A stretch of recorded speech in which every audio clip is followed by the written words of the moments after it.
Hey guys, Adam here from Sapphire Comic Sanctuary. Happy new comic book day. The first one of 2021. Um, Hope you're safe. I know the events that happened today at the U.S. Capitol. Uh, I have no words, but I do have comics that I want to review. Um,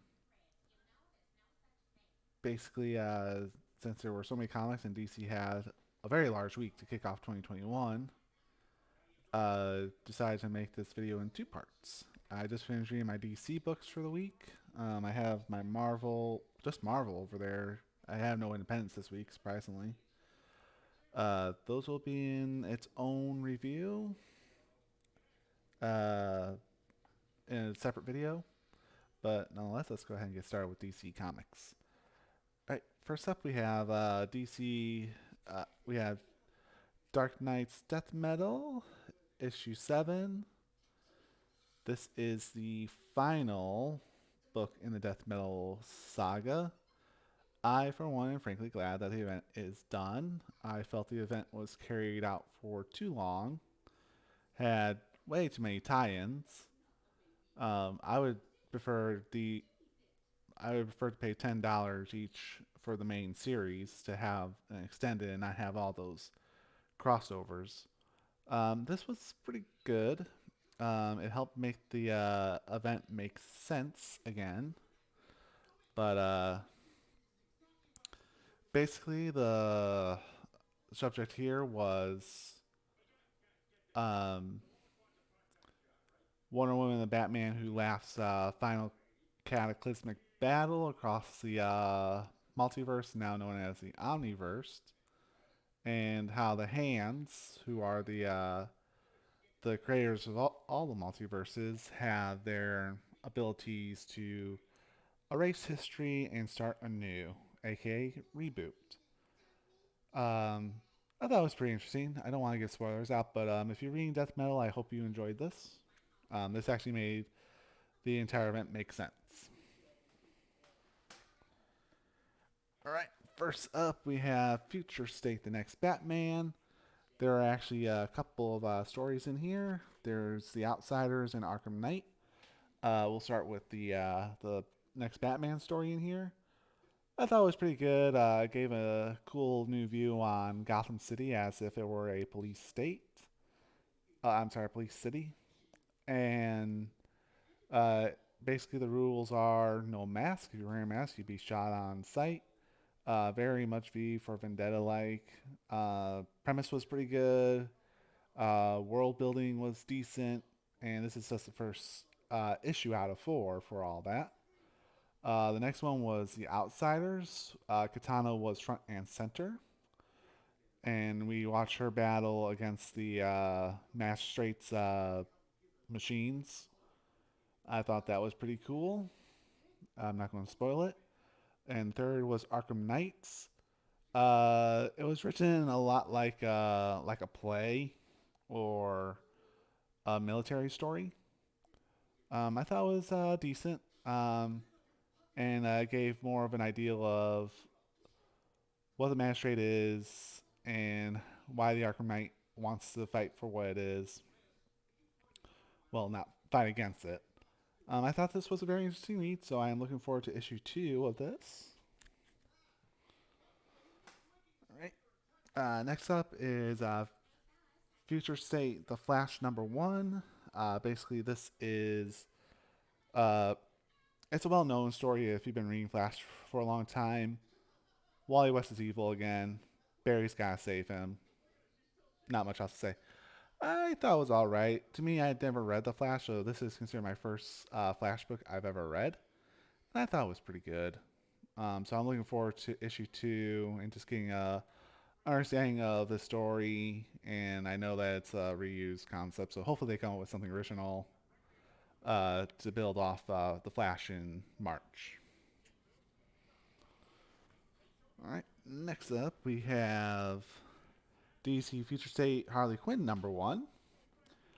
Here, Harley Quinn has been captured by the magistrate and is in jail.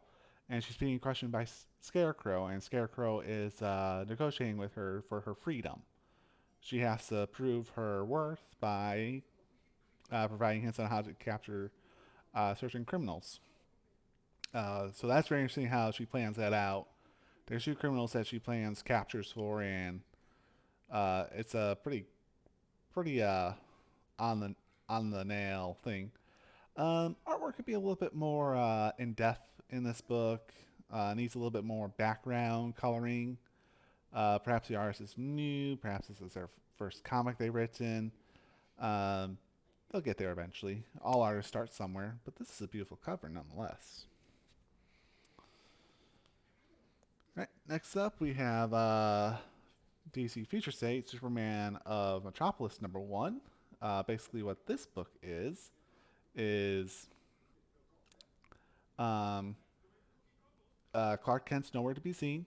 We don't know where he went, and Jonathan Kent is now Superman, and he's trying to protect Metropolis from something.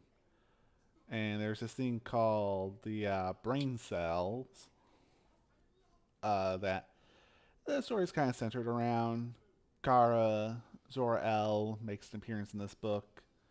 That was the first story.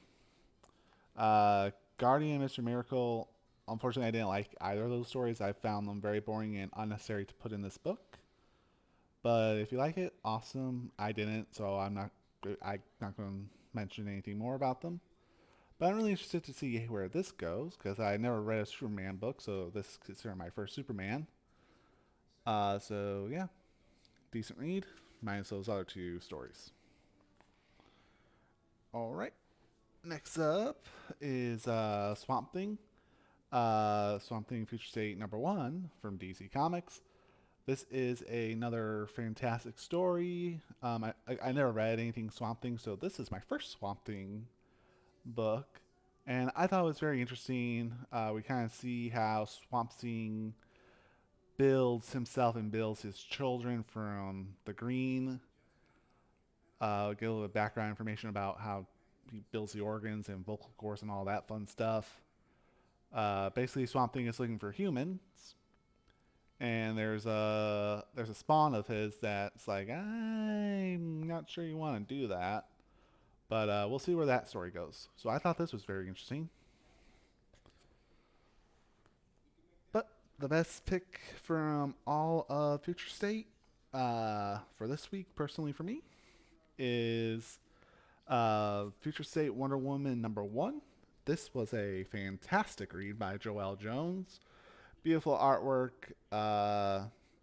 Yara Flor is a very, very interesting character, very hot-headed. And the story starts out like a Hercules story. There's a Hydra. You chop off one head, and two more grows take its place. And there's a lot of comedy in here. Then we come across. I've already forgot the other person's name, but we'll call that person Navi. Navi takes Yara Zor-El to go to the underworld because I'm sorry, Yara wants to find Wonder Woman, and well, she wants to find Diana. So her little friend or assistant helps her with that, and just some good comedy, fantastic artwork. This story is so interesting.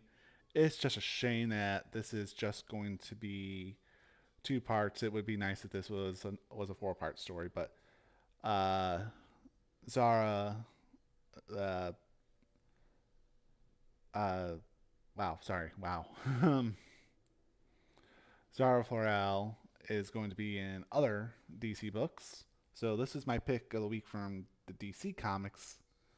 So we'll see. We'll see if it can be the official pick of the week. Now there are two books that I don't have that I have on my pull list for DC. I do not have Generation Shattered. I want to read that. That book is on order. And Batman Adventures Continues #8. I thought that was supposed to come out today, but chances are that my shop didn't receive enough copies of the variant cover or something else. But I'll ask on Saturday. Anyways, guys, thank you for watching this part 1 video. If you like this video, you know what to do. Hit that like button. If you didn't like it, there's a dislike button right next to it. Leave a comment down below. Let me know if you're reading Future State. How invested are you in Future State? I am all in on Future State right now, so expect to see every single Future State book in my reviews from now to February. Oh, I'm sorry, March. There's one last book coming out in March. It's Imperious Lex for Superman 3 out of 3. It comes out at the end of March. But anyways, guys, thank you for watching. If you like my content, subscribe to the channel and hit the notification bell so you know when I upload. And that is all, guys. Thank you for watching. You all have a good night. Bye-bye.